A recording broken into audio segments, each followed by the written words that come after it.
From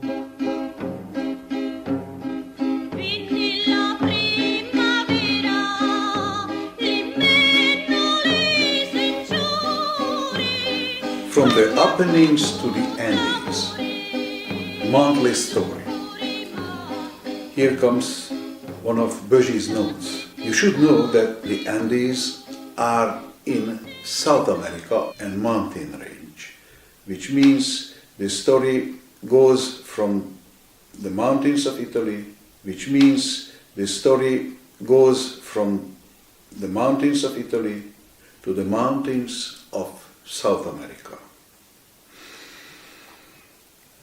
So, many years ago, a Genoese lad of 13, the son of a working man, went from Genoa to America all alone to seek his mother.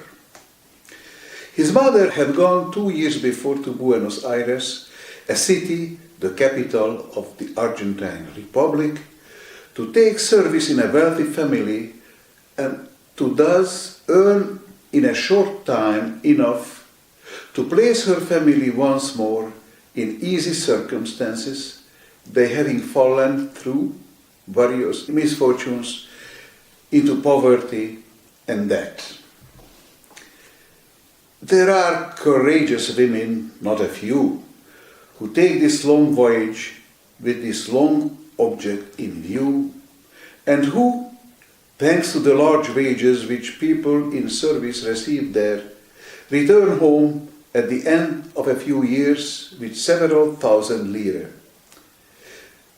The poor mother had wept tears of blood at parting from her children, the one aged 18, the other 11, but she had set out courageously and filled with hope. The voyage was prosperous. She had no sooner arrived in Buenos Aires than she found through a Genoese shopkeeper, a cousin of her husband, who had been established there for a very long time, a good Argentine family, which gave his high wages and treated her well. And for a short time she kept up a regular correspondence with her family. As it had been settled between them, her husband addressed his letters to his cousin, who transmitted them to the woman, and the latter handed her replies to him, and he dispatched them to Genoa, adding a few lines of his own. As she was earning 80 lire a month and spending nothing for herself, she sent home a handsome sum every 3 months, with which her husband, who was a man of honor, gradually paid off their most urgent, and thus regained his good reputation. And in the meantime, he worked away and was satisfied with the state of his affairs, since he also cherished the hope that his wife would shortly return, for the house seemed empty without her, and the younger son in particular, who was extremely attached to her mother, was very much depressed and couldn't resign himself to having her so far away. But a year had elapsed since they had parted, after a brief letter in which she said that her health was not very good. They heard nothing more. They wrote twice to the cousin didn't reply.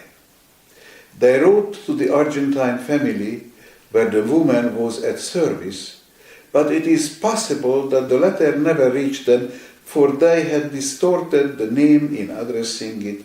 They received no answer. Fearing a misfortune, they wrote to the Italian consulate in Buenos Aires to have inquiries made, and after 3 months they received a response from the consul that in spite of advertisements in the newspapers, no one had presented herself nor sent any word. And it could not have happened otherwise. For this reason, if for no other, that with the idea of sparing the good name of her family, which she was discrediting by becoming a servant, the good woman had not given her real name to the Argentine family. Several months more passed by, no news. The father and sons were in consternation. The youngest was oppressed by a melancholy which he couldn't conquer. What was to be done? To whom should they have recourse? The father's first thought had been to set out to go to America in search of his wife, but his work, who would support his sons? And neither could the eldest son go, for he had just then begun to earn something, and he was necessary to the family. And in this anxiety they lived, repeating each day the same sad speeches, or gazing at each other in silence, when one evening Marco, the youngest, declared with decision, "I am going to America to look for my mother." His father shook his head sadly and made no reply. It was an affectionate thought, but an impossible thing. To make a journey to America, which required a month alone at the age of 13, but the boy patiently insisted. He persisted the day after day with great calmness, reasoning with the good sense of a man. "Others have gone thither," he said, "and smaller boys than I too. Once on board the ship, I shall get there like anybody else. Once arrived there, I only have to hunt up our cousin's shop. There are plenty of Italians there who will show me the street."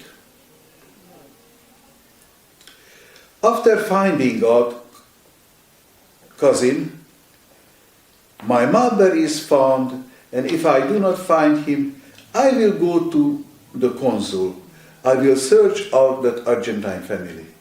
Whatever happens, there is work for all there. I shall find work also, sufficient at least to earn enough to get home." And thus, little by little, he almost succeeded in persuading his father. His father esteemed him.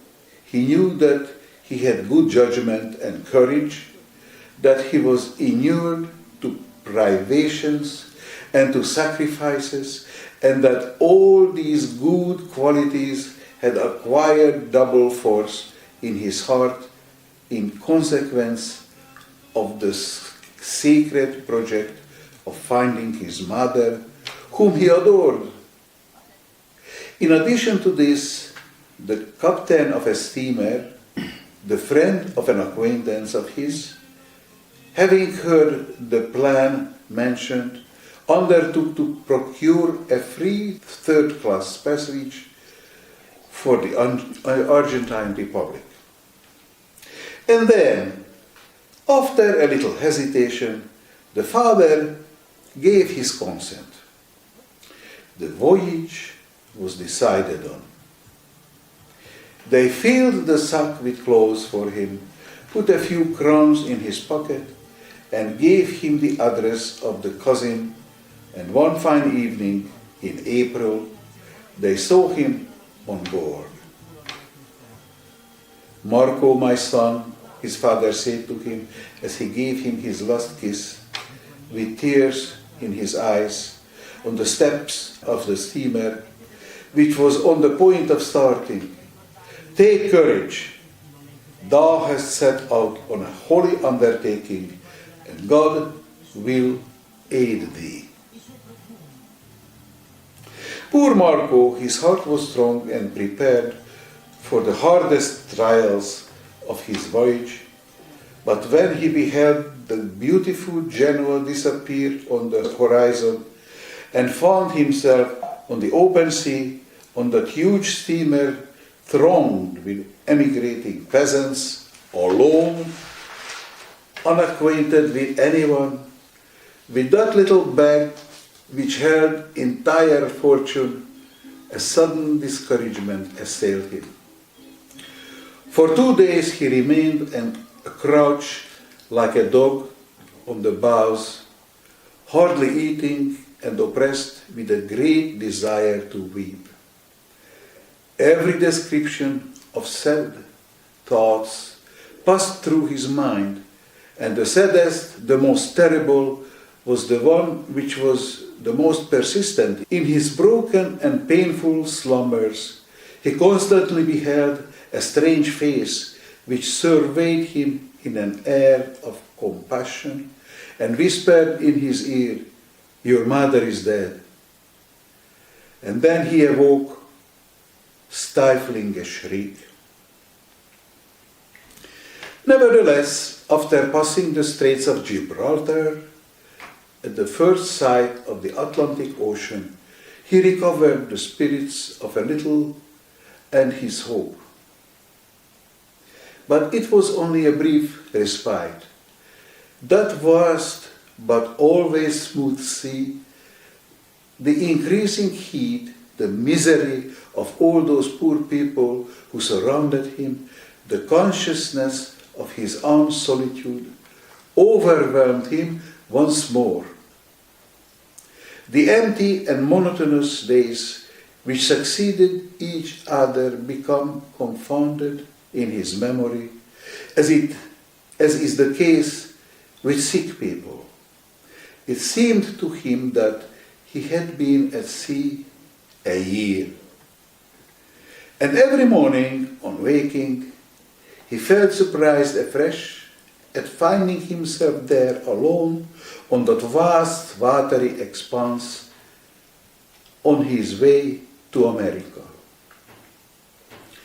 The beautiful flying fish which fell on deck every now and then, the marvelous sunsets of the tropics with their enormous clouds colored like flame and blood, and those nocturnal phosphorescences which make the ocean seem like on fire, like a sea of lava, didn't produce on him the effect of real things, but of marvels held in a dream.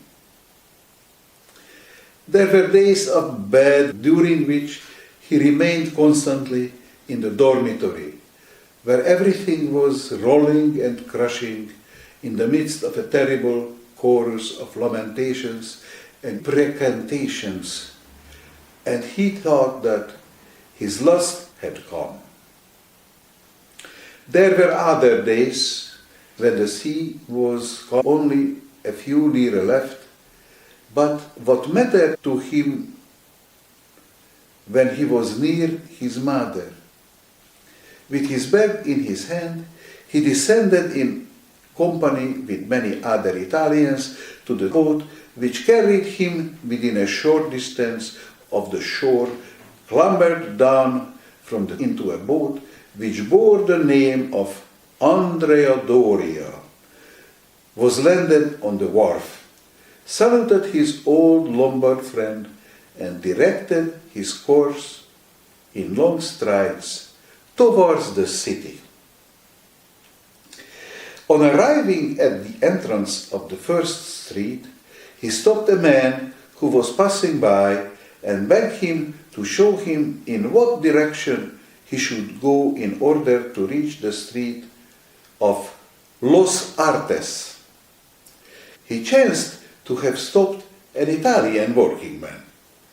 The latter surveyed him with curiosity and inquired if he knew how to read. Nodded, yes. Well then, said the laborer, pointing to the street from which he had just emerged, keep straight on through there, reading the names of all the streets on the corners, you will end by finding the one you want. The boy thanked him and turned into the street which opened before him. It was an endless but narrow street, bordered by low white houses, which looked like so many little villas, filled with people, with carriages, with carts, which made a deafening noise. Here and there floated enormous banners of various hues, with announcements as to the departure of steamers for strange cities inscribed upon them in large letters. At a very little distance along the street, on the right and left, he perceived two other streets which ran straight away as far as he could see, also bordered by low white houses, filled with people and vehicles, and at their extremity by the level line of the measureless plains of America, like the horizon at sea. The city seemed infinite to him. It seemed to him that he might wander for days or weeks, seeing other streets like these on one hand and on the other, and that all America must be covered with them. He looked attentively at the names of the streets, strange names which cost him an effort to read. At every fresh street, he felt his heart beat at the thought that it was the one he was in search of. He stared at all the women with thought that he might meet his mother. He caught sight of one in front of him who made his blood leap. He overtook her. She was a Negro. And accelerating his pace, he walked on and on. On arriving at the cross street, he read and stood rooted on the sidewalk. It was the street de los Artes. He turned into it and saw the number 117. His cousin's shop was number 175. He quickened his pace still more and almost ran. At number 171, he had to pause to regain his breath. And he said to himself, "Oh, my mother, it is really true that I shall see you in another moment." He ran on. He arrived to a little haberdasher's shop. This was it. He stepped up close to it. He saw a woman with grey hair and spectacles. "What do you want, boy?" she asked him in Spanish. "Is not this," said the boy, making an effort to utter a sound, "the shop of Francesco Merelli?" "Francesco Merelli is dead," replied the woman in Italian. The boy felt as though he had received a blow on his breast. "When did he die?" "Quite a while ago," replied the woman. "Months ago. His affairs were in a bad state and he ran away. They say he went to Bahia Blanca, very far from here, and he died just after he reached there. The shop is mine." The boy turned pale. Then he said quickly, "Merelli knew my mother who was at service with Signor Appennines. He alone could tell me where she is. I came to America to find my mother. Merelli sent her our letters. I must find my mother." "Poor boy," said the woman. "I don't know I can ask the boy in the courtyard. He knew the young woman who did Merelli's errands. He may be able to tell you something. She went to the end of the shop and called the lad, who came instantly. Tell me, asked the shopwoman, do you remember whether Merelli's young man went occasionally to carry letters to a woman in service in the house of the son of the country? To Signor Mequinez, replied the lad. Yes, signora, sometimes he did. At the end of the street de los Artes. Ah, thanks, signora, cried Marco. Tell me the number. Don't you know it? Send someone with me. Come with me instantly, my boy. I have still a few soldi. And he said this with so much warmth that without waiting for the woman's request, the boy replied, come, and at once set out at a rapid pace. They proceeded almost at a run, without uttering a word, to the end of the extremely long street, made their way into the entrance of a little white house, and halted in front of a handsome iron gate, through which they could see a small yard filled with vases of flowers. Marco gave a tug at the bell. A young lady made her appearance. The Mequinez family lives here, does it not? Demanded the lad anxiously. They did live here, replied the young lady, pronouncing the Italian in Spanish fashion. No, we, the Ziballos, live here. And where have the Mequinez go? Asked Marco, his heart palpitating. They have gone to Cordova. Cordova, explained Marco. Where is Cordova? And the person whom they had in their service, the woman, my mother, their servant was my mother. Have they taken my mother away too? The young lady looked at him and said, I do not know. Perhaps my father may know, for he knew them when they were away. Wait a moment. She ran away and soon returned with her father, a tall gentleman with a grand beard. He looked intently for a minute at this sympathetic type of a little Genoese sailor, his golden hair and his aquiline nose, and asked him in broken Italian, Is your mother a Genoese? Marco replied that she was. Well then, the Genoese maid went with them, that I know for certain. And where have they gone? To Cordova, a city. Then he said with resignation, Then I will go to Cordova. Ah, poor child, exclaimed the gentleman in Spanish. Poor boy, Cordova is hundreds of miles away from here. Marco turned as white as a corpse and clung with one hand to the railings. Let us see, said the gentleman, moved to pity.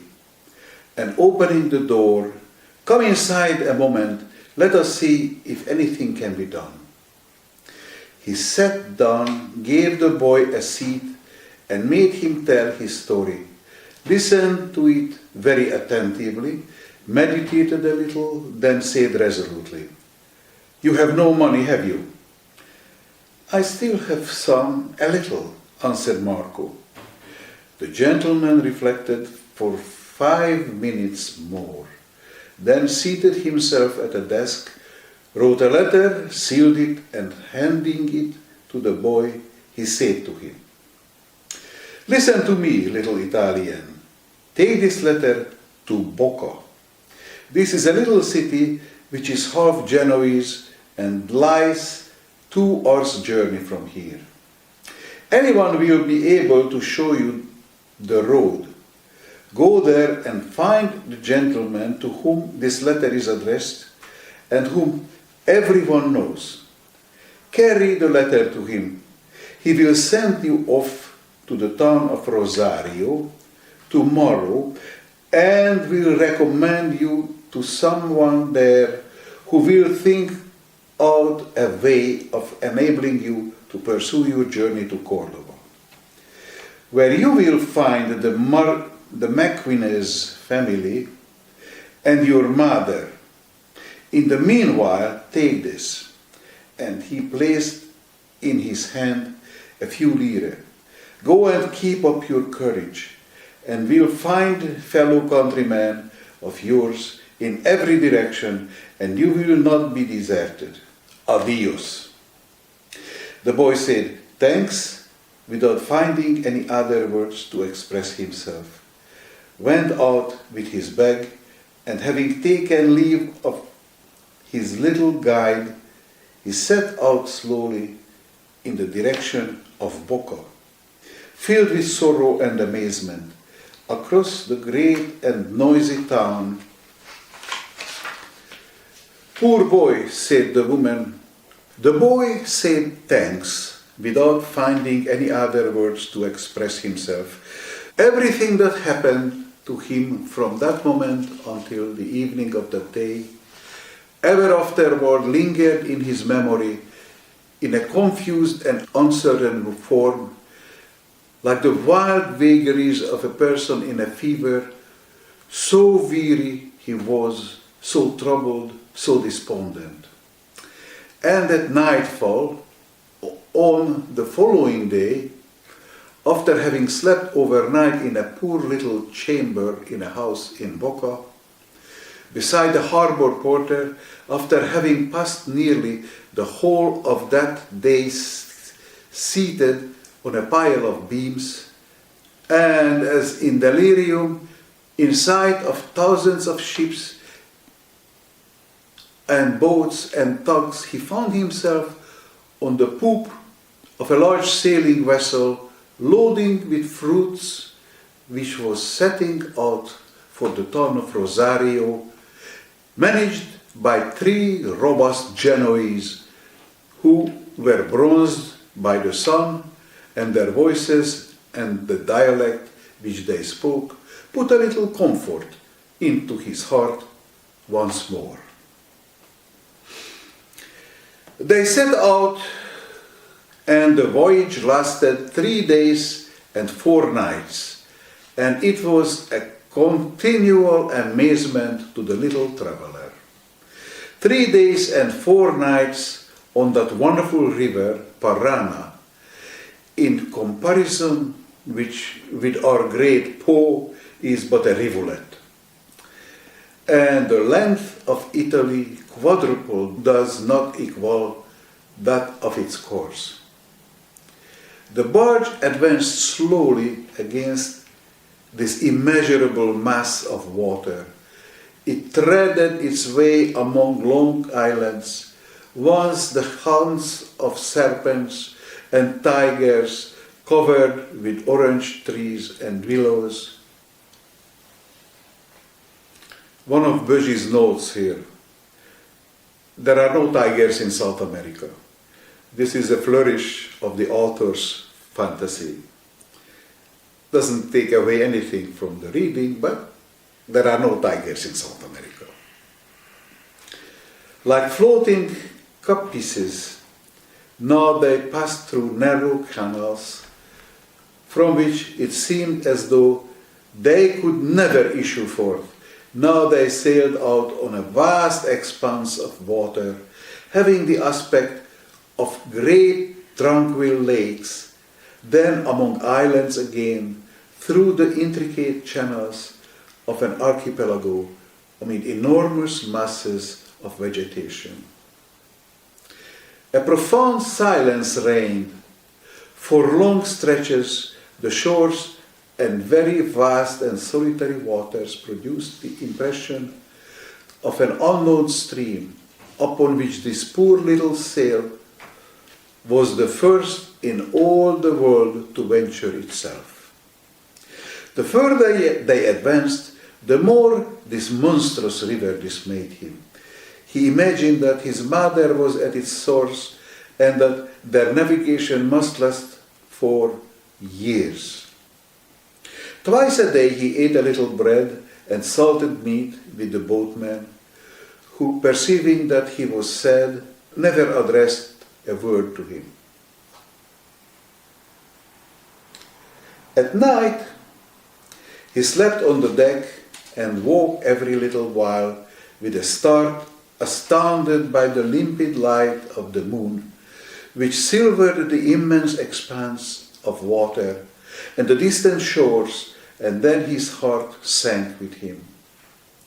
Cordova, he repeated the name. Cordova, like the name of one of those mysterious cities of which he had heard in fables. But then he thought, my mother passed this spot.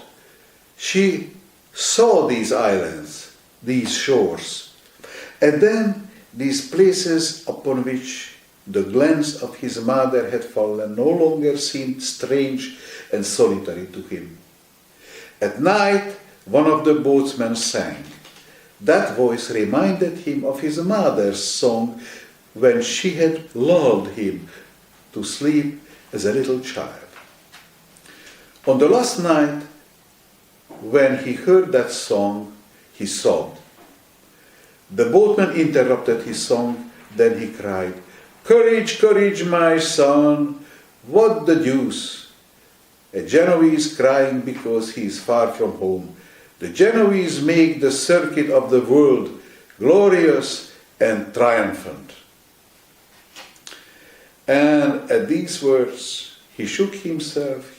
He heard the voice of the Genoese blood, and he raised his head aloft with pride, down on the rudder.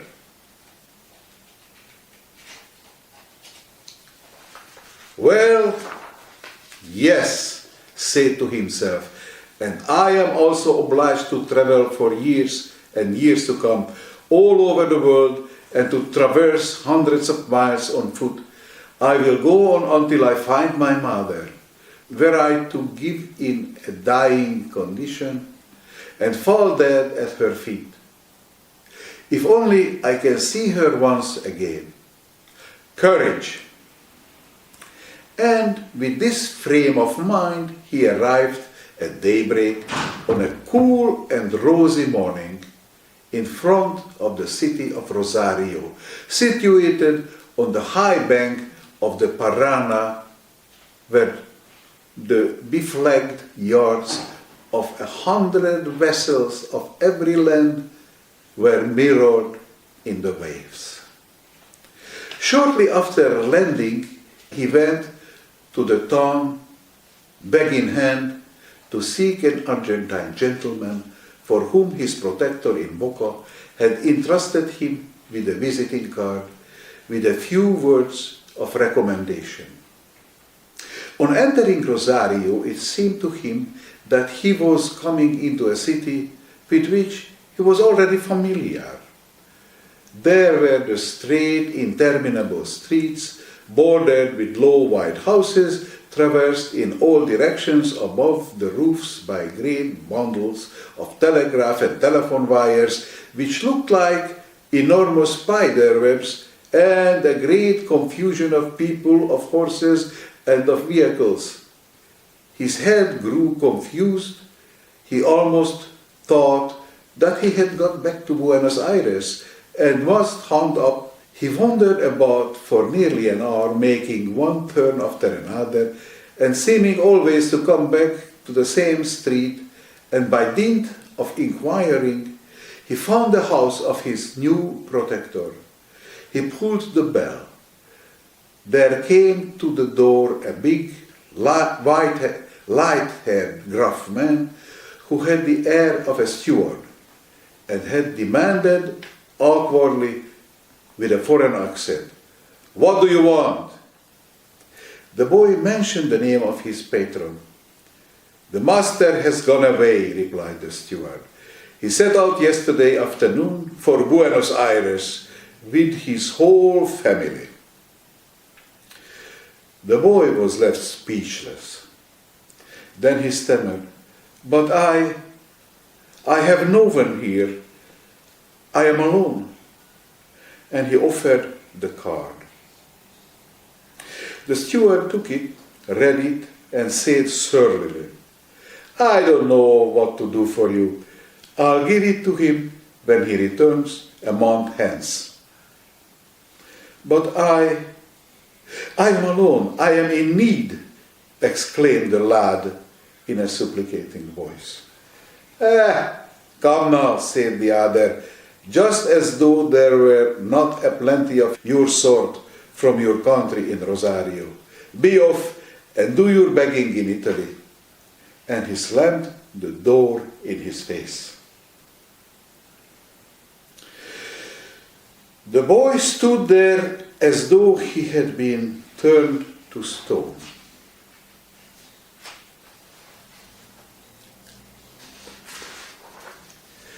He picked up his bag again slowly and went out, his heart torn with anguish, his mind in a whirl, assailed all at once by 1,000 anxious thoughts.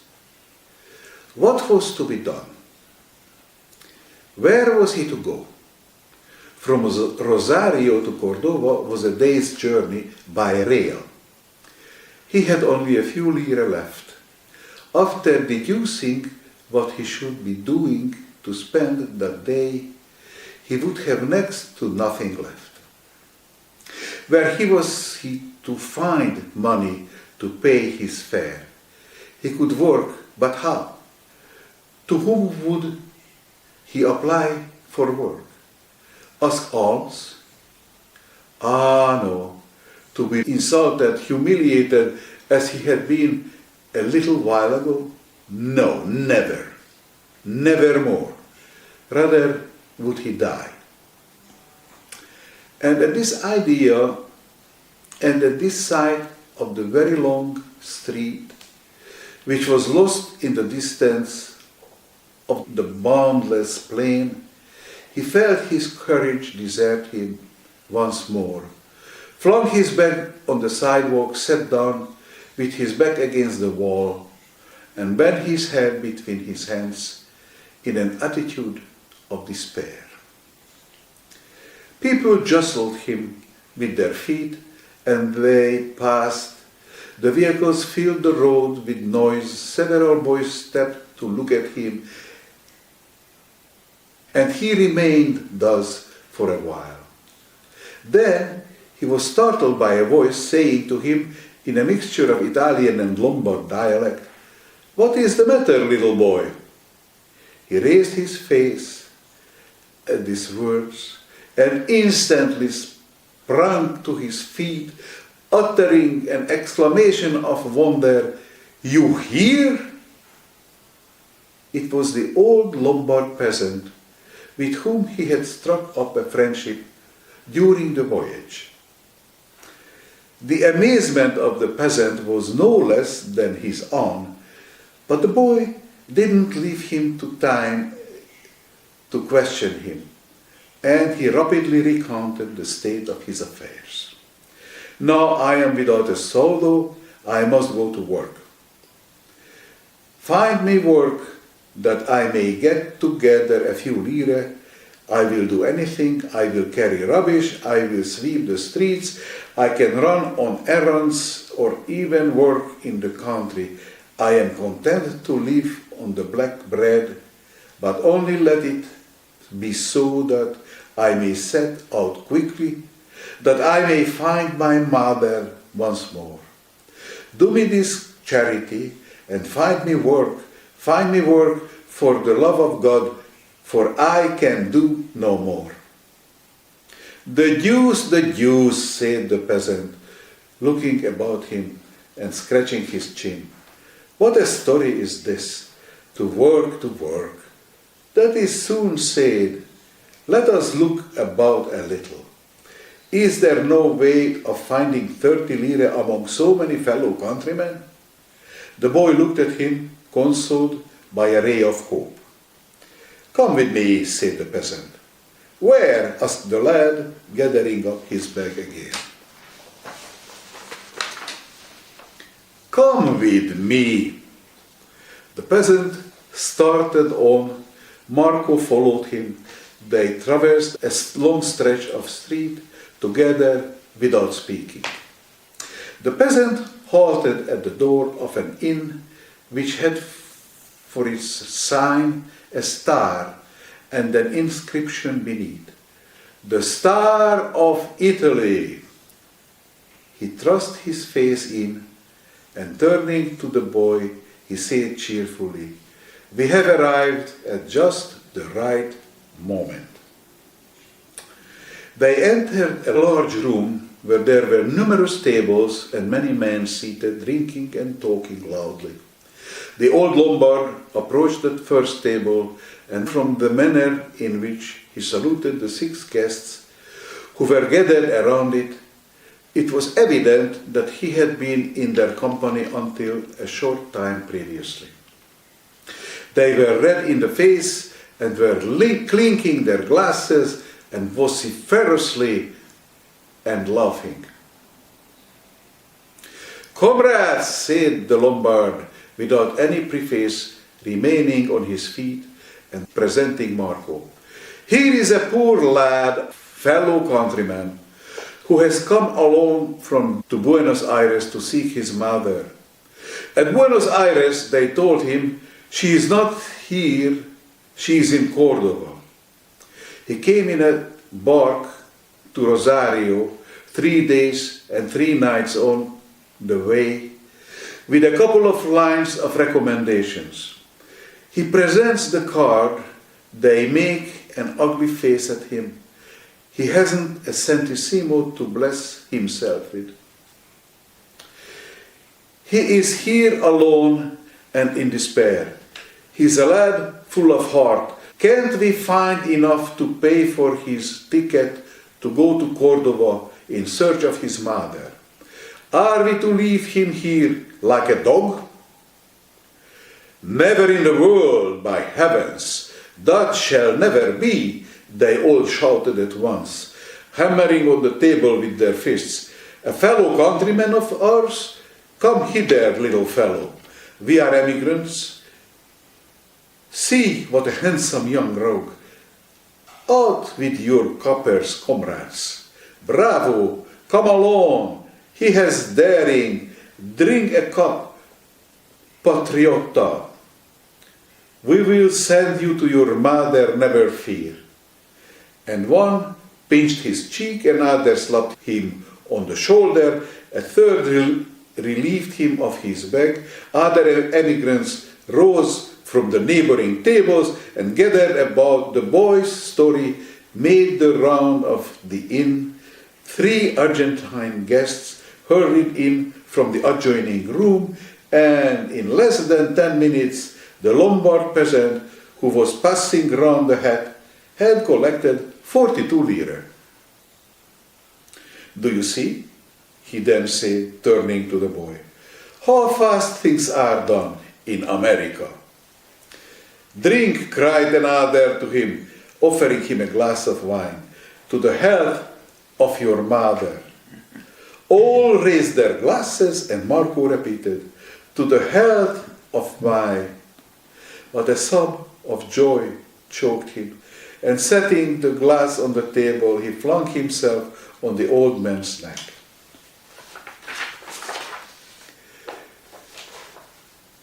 At the daybreak on the following morning, he set out to Cordova, ardent, smiling, filled with presentiments of happiness. But there is no cheerfulness that rules for long in the face of certain sinister aspects of nature. The weather was close to dull. The train, which was nearly empty, ran through the immense plain destitute of every sign of habitation. He found himself alone in a very long car which resembled those on trains for the wounded. He gazed to the right, he gazed to the left, and he saw nothing but an endless solitude strewn with tiny deformed trees with contorted trunks and branches in attitudes such as never seen before, almost of wrath and anguish and a melancholy vegetation which gave to the plain the aspect of a ruined cemetery. He dozed for half an hour, then resumed his survey. The spectacle was still the same. The railway stations were deserted like the dwellings of hermits, and when the train stopped, not a sound was heard. It seemed to him that he was alone in a lost train, abandoned in the middle of a desert. It seemed to him as though each station must be the last, and that he should then enter the mysterious region of the savages. An icy breeze nipped his face on embarking Genoa towards the end of April. It had not occurred to him that he should find winter in America, and he was dressed for summer.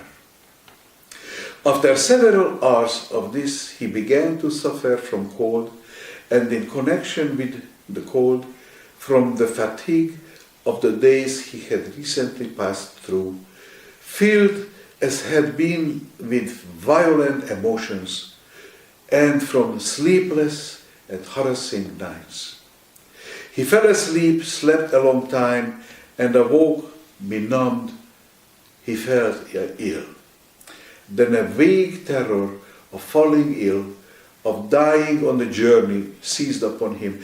A fear of being thrown out there in the middle of that prairie where his body would be torn in pieces by dogs and birds of prey, like the corpses of horses and cows which he had caught sight of every now and then beside the truck, and from which he had turned aside his eyes in disgust. In this state of anxious illness, in the midst of dark silence of nature, his imagination grew excited and looked on the dark side of things. Was he quite sure, after all, that he should find his mother in Cordova? And what if she had not gone there? What if the gentleman in the Via de los Artes had made a mistake? What if she were dead? He fell asleep again and dreamed that he was in Cordova, and it was night, and that he heard cries from all the doors and all the windows. "She is not here! She is not here! She is not here!" This roused him with a start in terror, and he saw at the other end of the car 3 bearded men enveloped in shawls of various colors, who were staring at him and talking together in a low tone, and the suspicion flashed across him that they were assassins, and that they were to kill him for the sake of stealing his bag. Fear was added to his consciousness of illness, and to the cold, his fancy, already perturbed, became distorted. The 3 men kept on staring at him. One of them moved towards him, then his reason wandered, and rushing towards him with arms wide open, he shrieked, "I have nothing. I am a poor boy. I have come from Italy. I am in quest of my mother. I am alone. Do not do me any harm." They instantly understood the situation. They took compassion on him, caressed and soothed him, speaking to him many words which he didn't understand, nor hear, nor comprehend, and perceived that his teeth were chattering with cold. They wrapped one of their shawls around him and made him sit down again, so that he might go to sleep.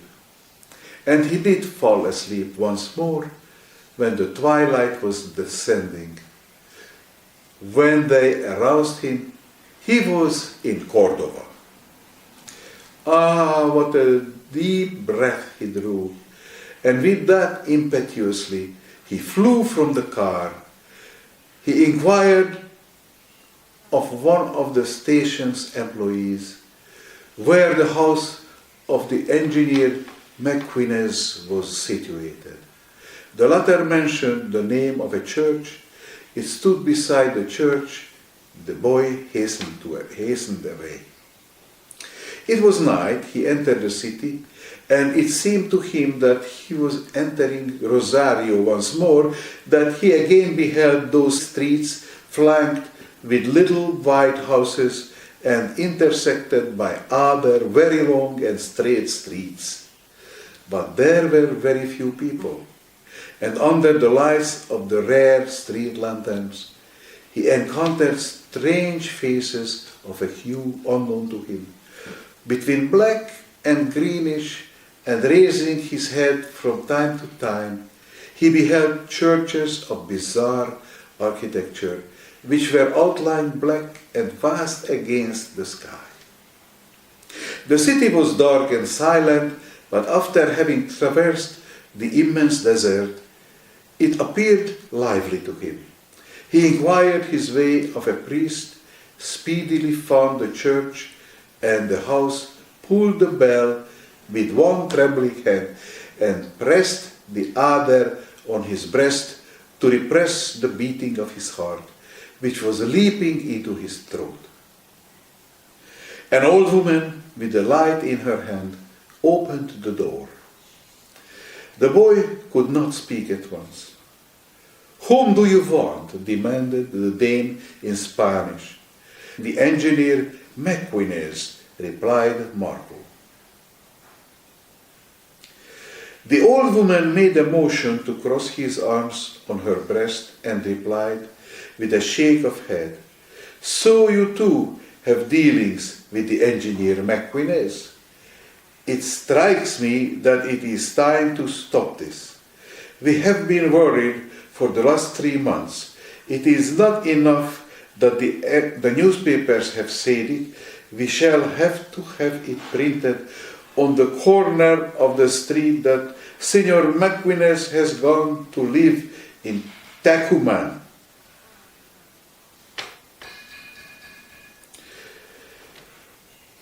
The boy gave way to a gesture of despair.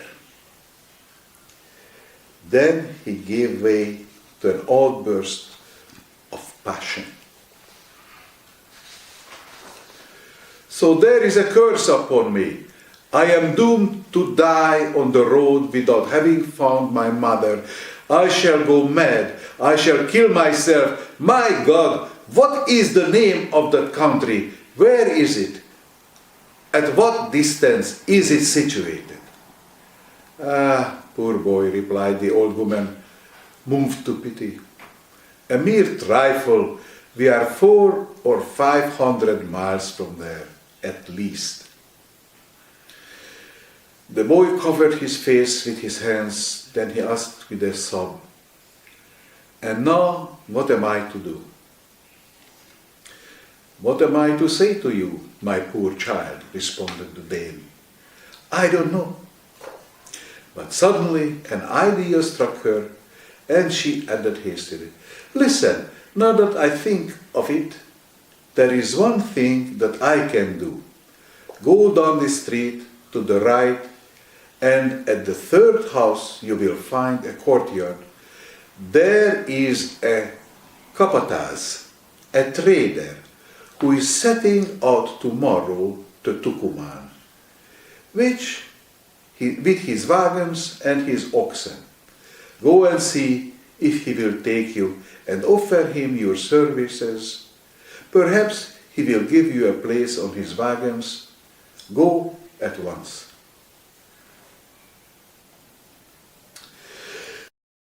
His bag thanked her as he ran, and 2 minutes later found himself in a vast courtyard lighted by lanterns, where a number of men were engaged in loading sacks of grain on certain enormous carts, which resembled the movable houses of mountebanks, with rounded tops and very tall wheels, and a tall man with mustaches enveloped in a sort of mantle of black and white check, and with big boots, was directing the work. The lad approached this man and timidly proffered his request, saying that he had come from Italy and that he was in search of his mother. The capataz, which signifies the head conductor of this convoy of wagons, surveyed him from head to toe with a keen glance and replied dryly, "I have no place." "I have 15 lire," answered the boy in a supplicating tone. "I will give you my 15 lire. I will work on the journey. I will fetch the water and fodder for the animals. I will perform all sorts of services. A little bread will suffice to me. Make a little place for me, Signor." The capataz looked him over again and replied with a better grace, "There is no room, and then we are not going to Tucuman. We are going to another town, Santiago del Estero. We shall have to leave you at a certain point, and you will still have a long way to go to on foot."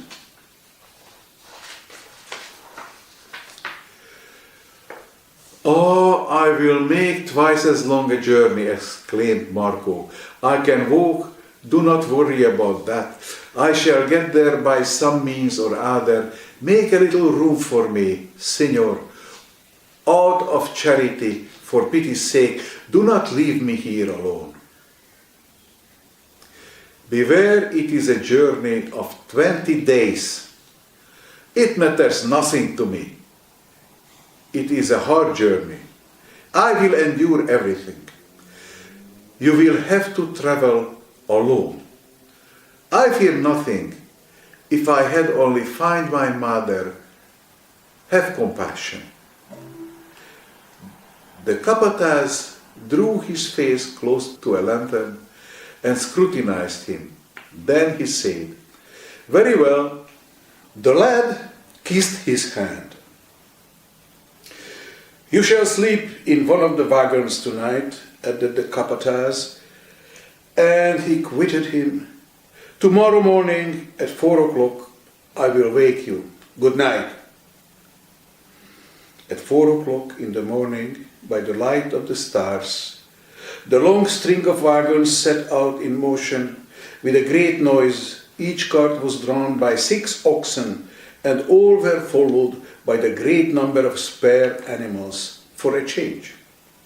The boy, who had been awakened and placed in one of the carts on the sacks, instantly fell again into a deep sleep.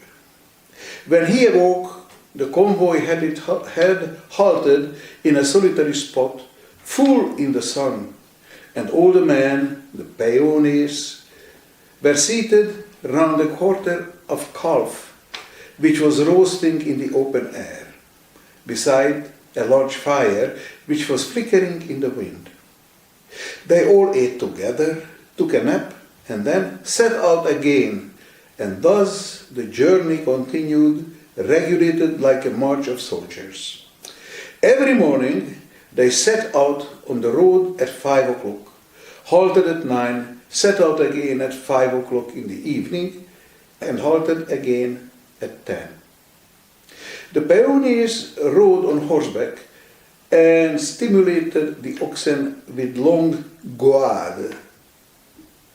The boy lighted the fire for the roasting, gave the beasts their fodder, polished up the lanterns, and bought water for drinking. The landscape passed before him like an indistinct vision.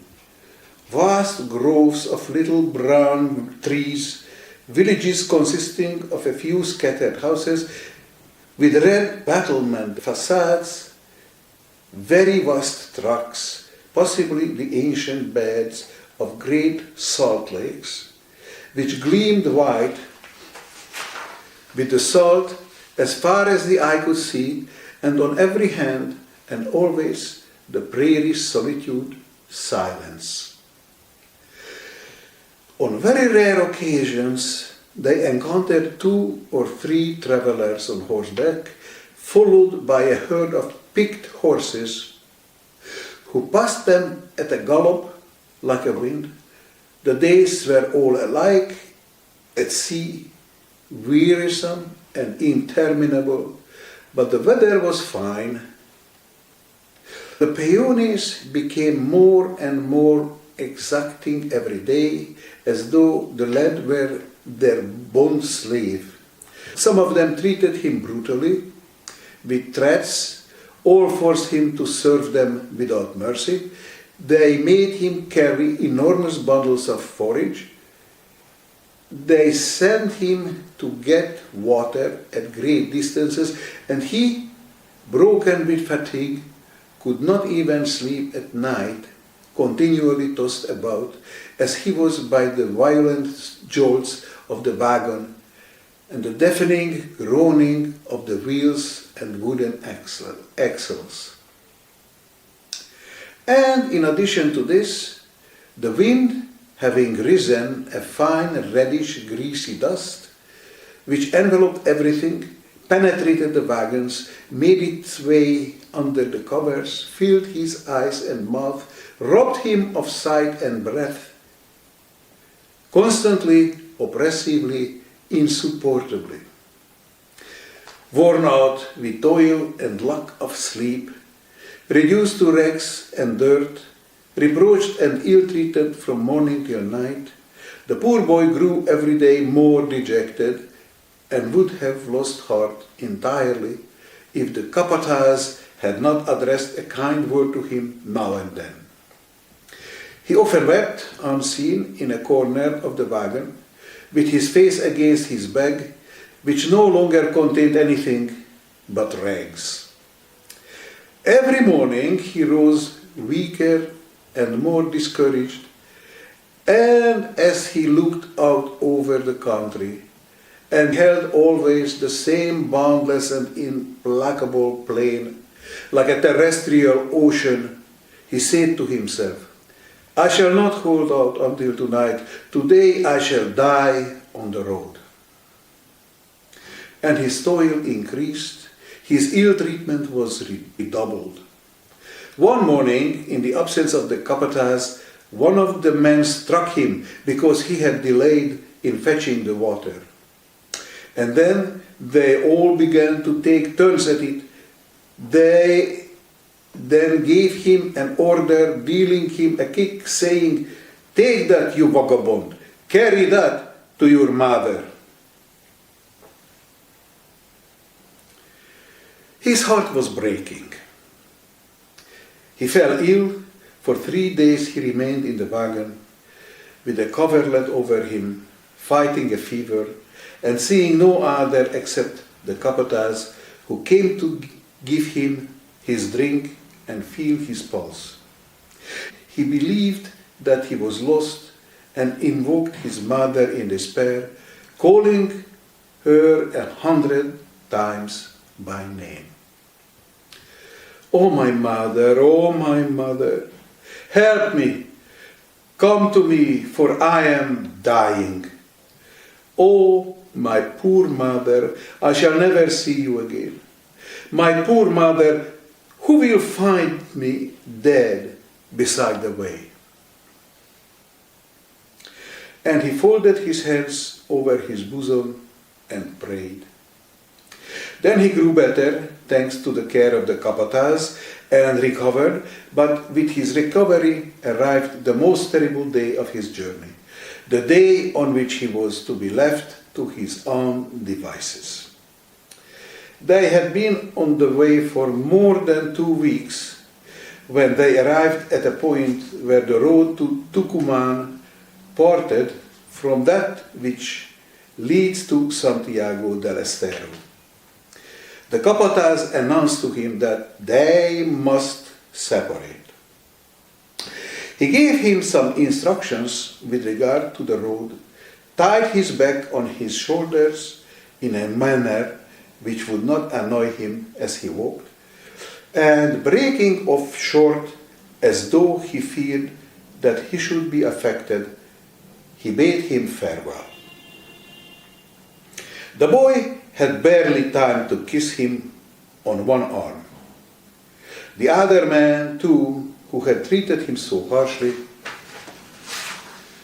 seemed to feel a little pity at the sight of him left thus alone, and they made signs of farewell to him as they moved away. And he returned the salute with his hand, stood watching the convoy until it was lost to the sight in the red dust of the plain, and then set out sadly on his road. One thing, on the other hand, comforted him a little from the first. After all, those days of travel across the endless plain, which was forever the same, he saw before him a chain of mountains, very high and blue, with white summits, which reminded him of the Alps, and gave him the feelings of having drawn near to his own country once more. They were the Andes, the dorsal spine of the American continent, that immense chain which extended from Tierra del Fuego to the glacial sea of the Arctic Pole through 110 degrees of latitude. And he was also comforted by the fact that the air seemed to him to grow constantly warmer. And this happened because in ascending towards the north, he was slowly approaching the tropics. Böge's note. It would benefit you all if you just took out a map and followed on the map of the progress of our boy. Yes, it would be very nice. He was slowly approaching the tropics. At great distances apart there were tiny groups of houses with a petty shop, and he bought something to eat. He encountered men on horseback. Every now and then he saw women and children seated on the ground, motionless and grave, with faces entirely new to him, of an earthen hue, with oblique eyes and prominent cheekbones, who looked at him intently and accompanied him with their gaze, turning their heads slowly like automatons. They were Indians. The first day he walked as long as his strength would permit and slept under a tree. On the second day he made considerably less progress and with less spirit. His shoes were dilapidated, his feet wounded, his stomach weakened by bad food. Towards evening he began to be alarmed. He had heard in Italy that in this land there were serpents. He fancied that he heard them crawling. He halted, then set out on a run, and with cold chills in all his bones. At times he was seized with a profound pity for himself, and he wept silently as he walked. Then he thought, "Oh, how much my mother would suffer if she knew that I am afraid." And this thought restored his courage. Then, in order to disrupt his thoughts from fear. He meditated much of her. He recalled to mind her words when she had set out from Genoa, and the movements with which she had arranged the coverlet beneath his chin when he was in bed, and when he was a baby, for every time she took him in her arms, she said to him, "Stay here a little while with me." And thus she remained for a long time, with her head resting on his thinking. And he said to himself, "Shall I see thee again, dear mother? Shall I arrive at the end of my journey, my mother?" And he walked on and on amongst strange trees, vast plantations of sugar cane, and fields with those blue mountains in front of him, which cut the sky with their exceedingly lofty crests. 4 days, 5 days, a week passed. His strength was rapidly declining, his feet were bleeding. Finally, one evening at sunset, they said to him, "Tucuman is 50 miles from here." He uttered a cry of joy and hastened his steps, as though he had in that moment regained all his lost vigor. But it was a brief illusion. His forces suddenly abandoned him, and he fell upon the brink of a ditch, exhausted. But his heart was beating with content. The heaven, thickly sown with the most brilliant stars, had never seemed so beautiful to him. He contemplated it as he lay stretched out on the grass to sleep, and thought that perhaps at that very moment his mother was gazing at him, and he said, "O my mother, where art thou? Where art thou doing at this moment? Dost thou think of thy son? Dost thou think of your Marco, who is so near to thee?" Poor Marco! If he could have seen in what a case his mother was at that moment, he would have made a superhuman effort to proceed on his way and to reach her a few hours earlier. She was ill in bed in a ground floor room of a lordly mansion where dwelt the entire Appennines family. The latter had become very fond of her and had helped her a great deal. The poor woman had already been ailing when the engineer Appennines had been obliged unexpectedly to set out far from Buenos Aires, and she had not benefited at all by the fine air of Cordova. But then, the fact that she had received no response to her letters from her husband, nor from her cousin, the presentiment always lively of some great misfortunes, the continual anxiety in which she lived, between departing and staying, expecting every day some bad news, had caused her to grow worse out of proportion. Finally, a very serious malady had declared itself, a strangled internal rupture. She had not risen from her bed for a fortnight.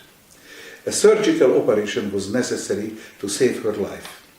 And at precisely the moment when Marco was apostrophizing her, the master and mistress of the house were standing beside her bed, arguing with her with great gentleness to persuade her to allow herself to be operated on, and she was persisting in her refusal and weeping. A good physician of Tucuman had come in vain week before. "No, my dear master," she said, "do not count upon it. I haven't the strength to resist. I should die under the surgeon's knife. It is better to allow me to die thus. I no longer cling to life. All is at an end for me. It is better to die before learning what has happened to my family. And her master and mistress opposed and said that she must take courage, that she would receive a reply to the letters which had been sent directly to Genoa, that she must allow the operation to be performed, that it must be done for the sake of her family. But this suggestion of her children only aggravated her profound discouragement, which had for a long time prostrated her with increasing anguish. At these words, she burst into tears. "Oh, my sons," she exclaimed, wringing her hands. "Perhaps they are no longer alive. It is better that I should die also. I thank you, Mr. and Mistress. I thank you from my heart. But it is better that I should die. At all events, I am certain that I shall not be cured by this operation. Thanks for all your care, my good master and mistress. It is useless for the doctor to come again after tomorrow. I wish to die. It is my fate to die here. I have decided." And they began again to console her and to repeat, "Don't say that," and to take her hand and beseech her. But she closed her eyes then in exhaustion and fell into a doze, so that she appeared to be dead. And her master and mistress remained there a little while by the faint light of a taper, which, with great compassion, that admirable mother, who for the sake of saving her family had come to die 6,000 miles from her country, to die after having toiled so hard, poor woman, and she was so honest, so good, so unfortunate. Early on the morning of the following day, Marco, bent and limping, with his bag on his back, entered the city of Tucumán, one of the youngest and most flourishing towns of the Argentine Republic. It seemed to him that he beheld again Córdoba, Rosario, Buenos Aires. There were the same extremely long streets,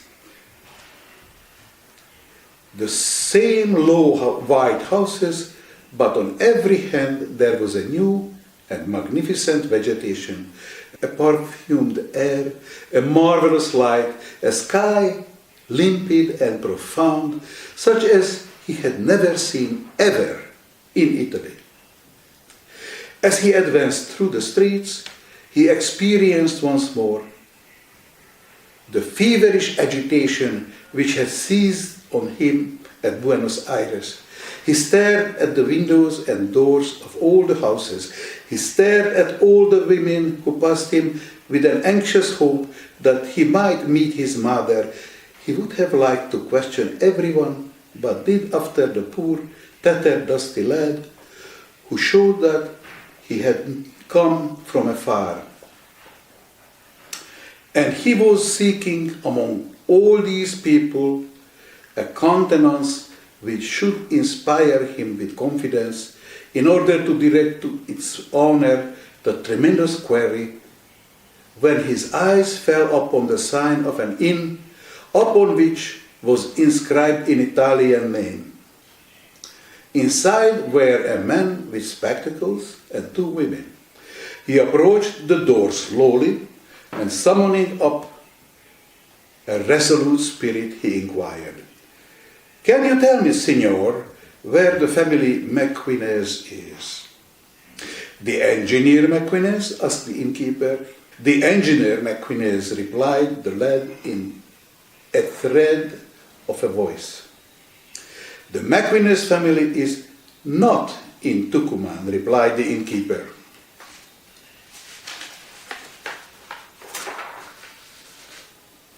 A cry of desperate pain, like that of one who has been stabbed, formed an echo to these words. The innkeeper and woman rose, and some neighbors went too. "What's the matter, my boy?" said the innkeeper, drawing him into the shop and making him sit down. "There's no reason for despairing. The McInnes family is not here, but a little distance off, a few hours from Tucuman." "Where?"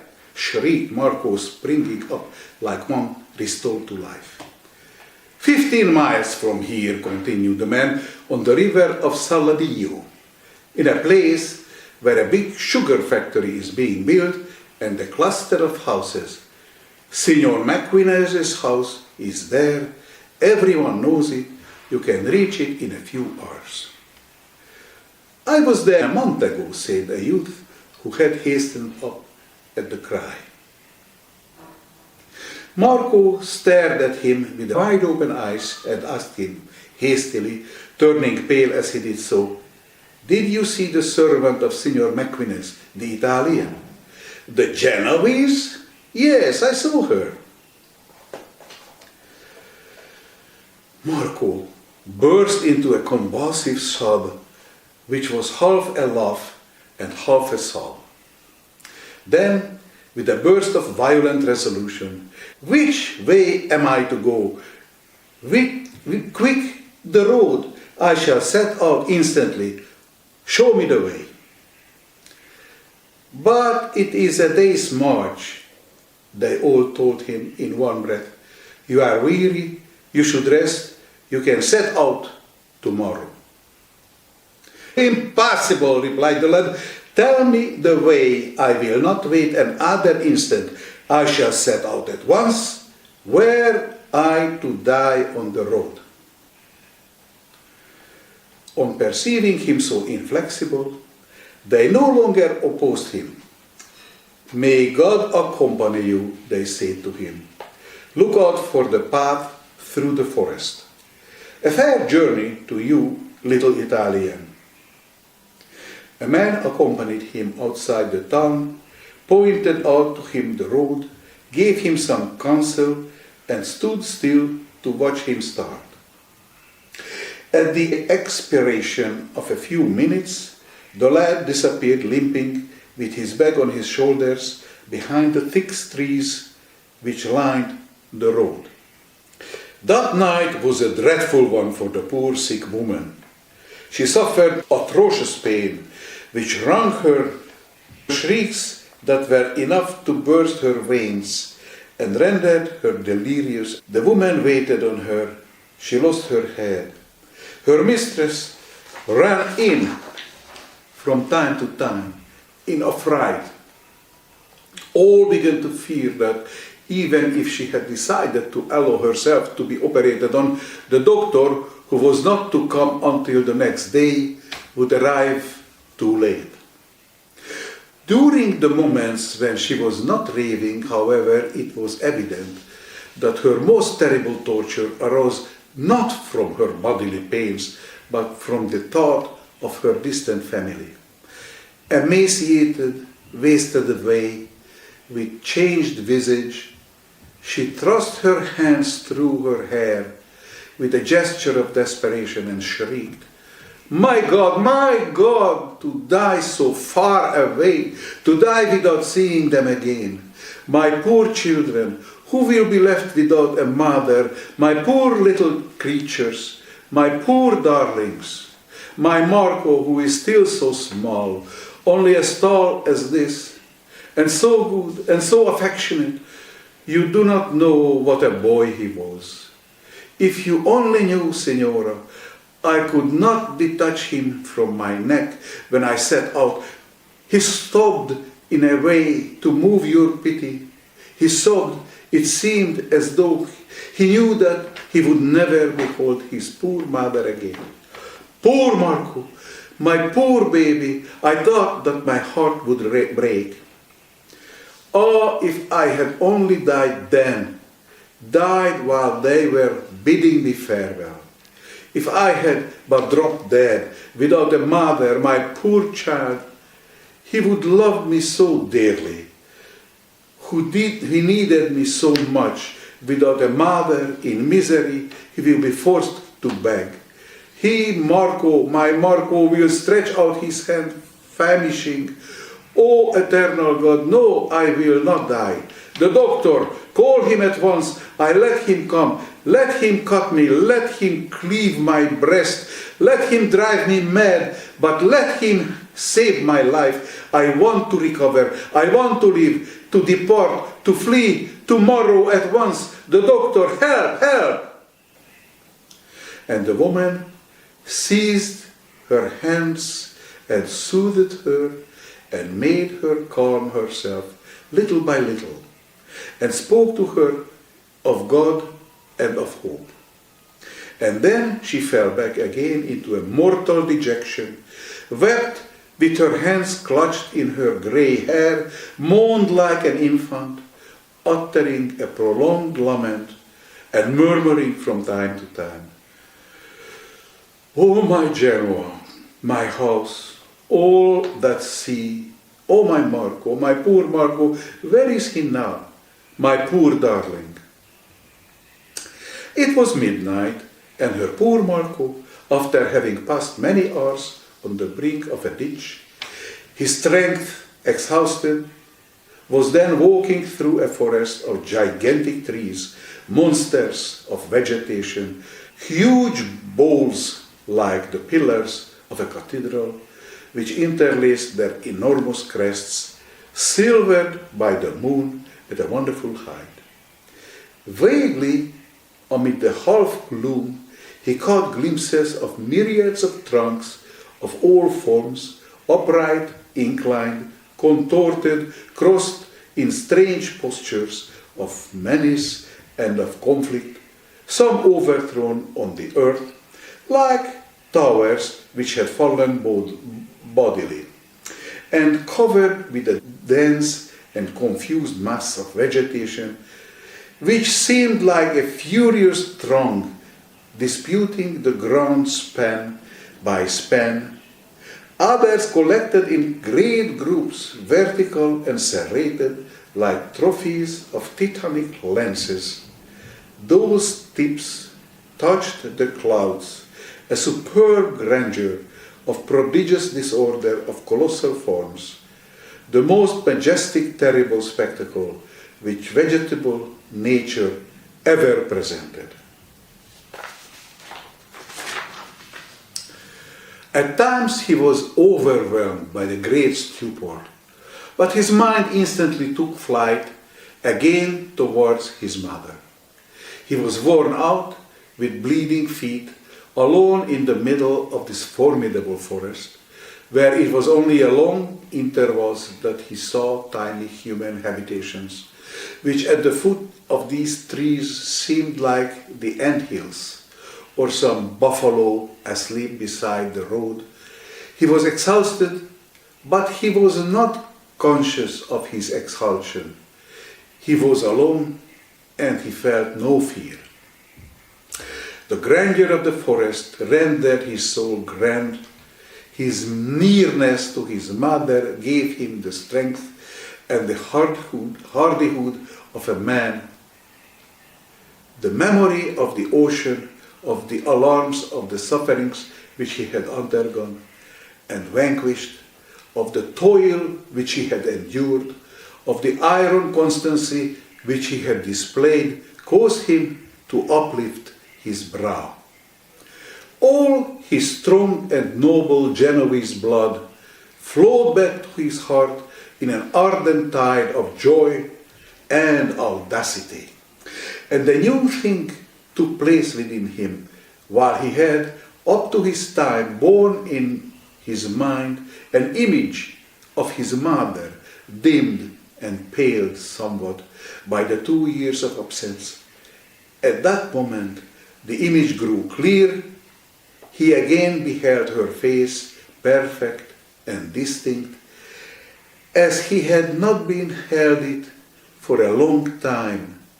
He beheld it close to him, illuminated, speaking. He again beheld the most fleeting motions of her eyes and of her lips, all her attitudes, all the shades of her thoughts, and urged on by these pursuing recollections, he hastened his steps, and a new affection, an unspeakable tenderness grew in him, grew in his heart, making sweet and quiet tears to flow down his face. And as he advanced through the gloom, he spoke to her, he said to her the words which he would murmur in her ear in a little while more. I am here, my mother, behold me here. I will never leave you again. We will return home together, and I will remain always beside you on board the ship, close beside you, and no one shall ever part me from you again. No one, nevermore, so long as I have lived. And in the meantime, he didn't observe how the silvery light of the moon was dying away on the summits of the gigantic trees in the delicate whiteness of the dawn. At 8 o'clock on the morning, the doctor from Tucumán, a young Argentine, was already by the bedside of the sick woman, in company with an assistant, endeavoring for the last time to persuade her to permit herself to be operated on, and the engineer Marquinez and his wife added their warmest persuasions to those of the former. But all was in vain. The woman, feeling her strength exhausted, had no longer any faith in the operation. She was perfectly certain that she would die under it, or that she should only survive in a few hours after having suffered in vain pains that were more atrocious than those of which she should die in any case. The doctor lingered to tell her once more, but the operation is safe one. Your safety is certain, provided you exercise a little courage, and your death is equally certain if you refuse. It was a sheer waste of words. No, she replied in a faint voice, I still have courage to die, but I no longer have any to suffer uselessly. Leave me to die in peace. The doctor desisted in discouragement. No one said anything more. Then the woman turned her face toward her mistress and addressed her last prayers in a dying voice. Dear good Senora, she said with a great effort, sobbing, you will send this little money and my poor effects to my family through the consul. I hope that they may all be alive. My heart presages well in these, my last moments. You will do me the favor to write that I have always thought of them, that I have always toiled for them, for my children, that my sole grief was not to see them once more, but that I died courageously, with resignation blessing them, and that I recommend to my husband and to my elder son, to my youngest, my poor Marco, that I bore him in my heart until the last moment.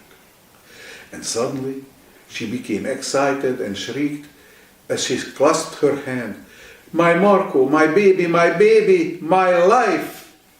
But on casting her tearful eyes round her, she perceived that her mistress was no longer there. She had been secretly called away. She sought her master. He had disappeared. No one remained with her except the two nurses and the assistant.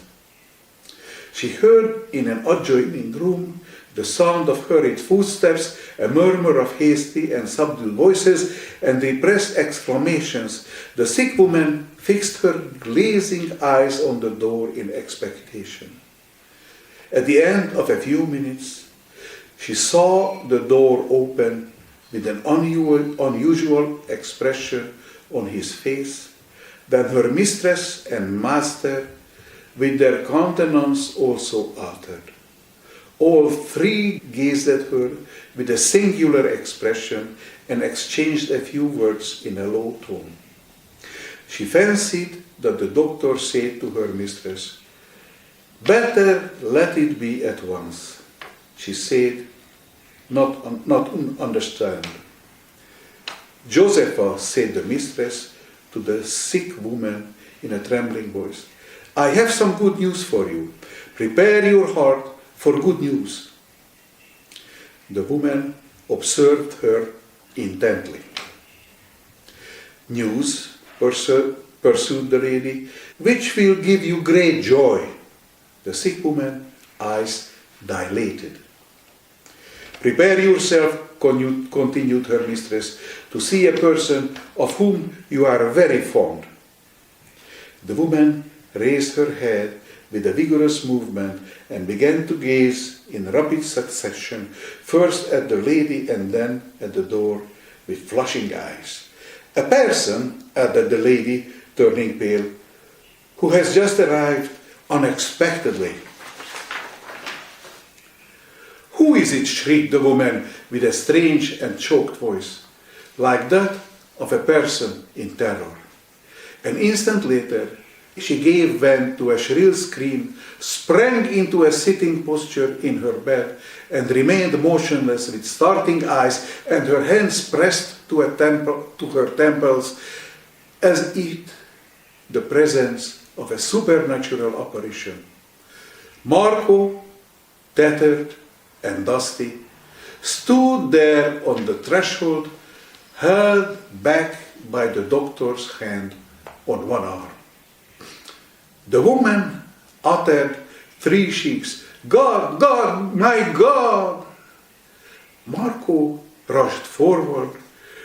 She stretched out to him her fleshless arms, and straining him to her heart, with the strength of a tiger, she burst into a violent laugh, broken by deep, tearless sobs, which caused her to fall back, suffocating, on her pillow. But she speedily recovered herself and made with joy. She shrieked as she recovered his head with kisses, "How do you come here? Why? Is it you? How you have grown! Who brought you? Are you alone? You are not ill? Is it you, Marco? It's not a dream. My God, speak to me!" Then she suddenly changed her tone. "No, be silent, wait." And turning to the doctor, she said with a precipitation, "Quick, doctor, this instant. I want to get well. I am ready. Do not lose a moment. Take Marco away so that he may not hear. Marco, my love, it is nothing. I will tell you about it. One more kiss. Go. Here I am, doctor."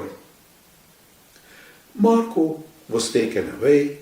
The master, mistress, and the woman retired in haste. The surgeon and his assistant remained behind and closed that door.